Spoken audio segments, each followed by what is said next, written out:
Welcome into Rover Sports, guys, and just going to sit back here and announce some coaching news that just transpired over the last couple of hours and couple of days. So we know that Jimbo Fisher went to Florida State, and essentially then Willie Taggert was the main target of Florida State.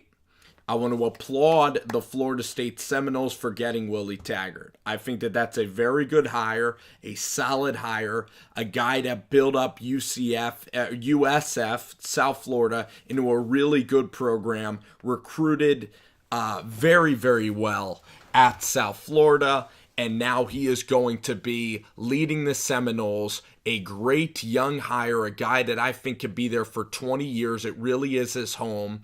Oregon was a better job than South Florida. I understood why he took the job, but when Jimbo Fisher decided that it was time for him to go to Texas A&M, when that job came open and Jimbo's relationship with Scott Woodward, it was a great situation for a Florida State to get Taggart. So I thought that hire, I think that that's probably the best hire you could have made. You could look at Lane Kiffin, you could look at Mike Leach, but out of all the big names that are out there, you could have looked at John Gruden. Out of all the names that are out there, Willie Taggart's a guy that wants to be a Florida State. He was a fan. I'm going to listen to his press conference. I know he was a fan when Warwick Dunn was there in the late 90s. He's a Jim Harbaugh, came from the Jim Harbaugh tree of coaching, and he also was at Western Kentucky.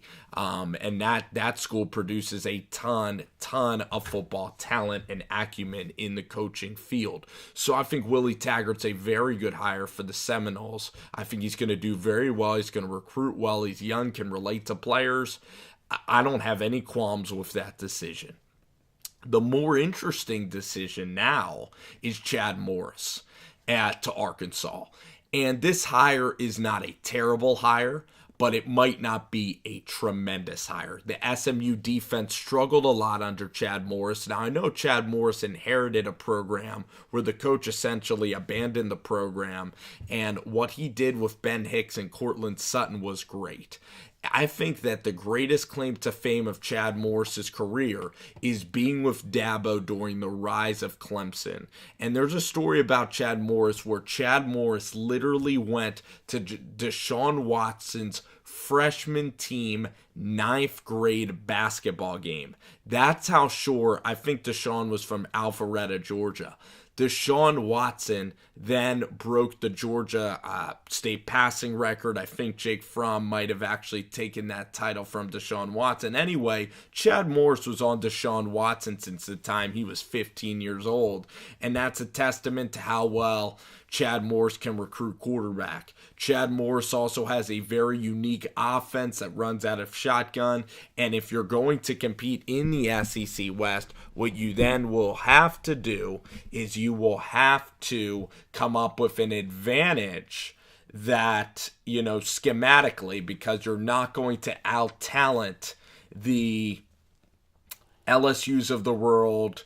You're not going to out-talent Alabama, Auburn, or even Texas A&M now with Jimbo. You're going to have to. The only teams you can maybe hang with are Mississippi and Mississippi State in that West.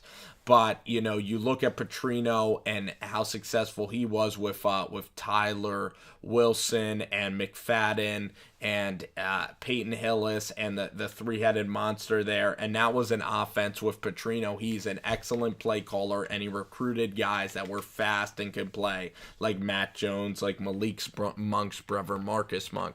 That was the glory days of Arkansas. That's when their offense was peaking and rolling. Now, Chad Morris is going to need help defensively.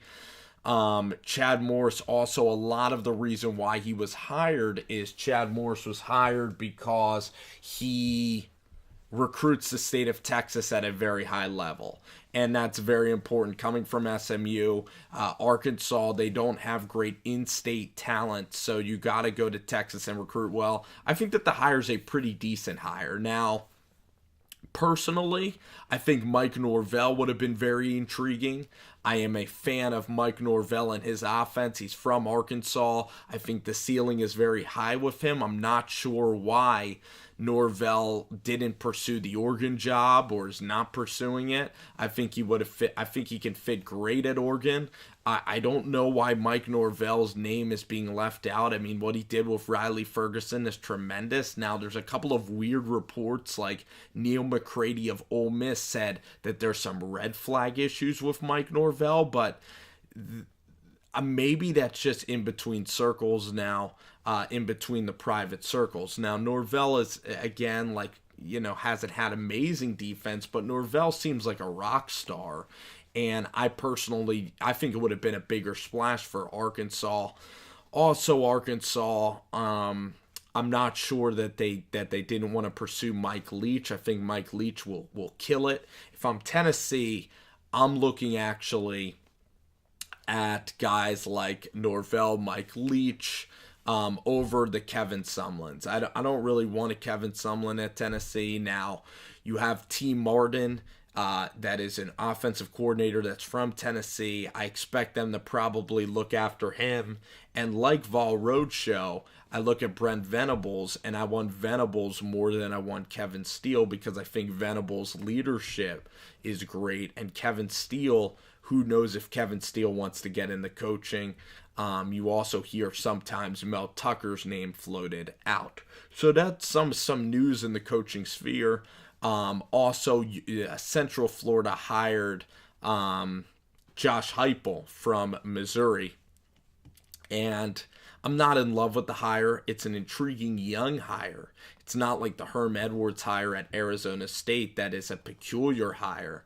I'm excited to see what Herm will do at Arizona State, but I think that was certainly a reach hire, and I think that the Herm Edwards hire can blow up because he literally doesn't even know Arizona State's the Sun Devils. Josh Heupel is not a home run hire at all. If you tracked his Missouri offenses, the only time he's had success has been the last 5 games. Other than that, they've been an underwhelming offense. When the East has been good, they've been an embarrassing offense. Like if you go back to last year's Florida, if you go back to last year's LSU games. Now Heupel's still young, so it's not like we have like great evidence of this guy like really failing anywhere. But I'm very paused for concern if I'm a UCF fan, like I know my guy, UCF Jaguar is, because this guy is going to play very hurry-up offense. He's going to go really fast. I'm not sure that you're going to get defense. It kind of reminds me of a lesser Cliff Kingsbury, and out of all the hires, I think Herman Edwards and also this Josh Heupel hire is probably towards the bottom. The Chad Morris hire is an intriguing hire.